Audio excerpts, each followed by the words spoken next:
ఆమె మరిచిన తన బిడ్డను మరచును గాని నేను మరువనని ప్రభువైన క్రీస్తు వారు వాగ్దానము చేసి ఉన్నారు.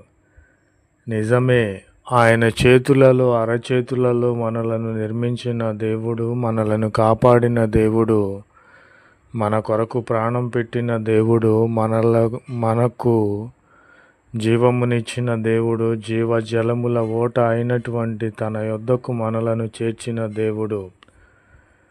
తల్లి తన గర్భమును పుట్టిన బిడ్డను మరిచిన ఆయన మనలను మరువలేదు. చూడుము, నా అరచేతుల మీదనే నిన్ను చెక్కియున్నాను అని ప్రభువైన క్రీస్తు వారు వాగ్దానము చేసి ఉన్నారు. నిజమే, ఆయన పోలికగా, ఆయన రూపు చొప్పున మనలను, ఆయన అరచేతుల మీదనే మనలను తన సంకల్పము చొప్పున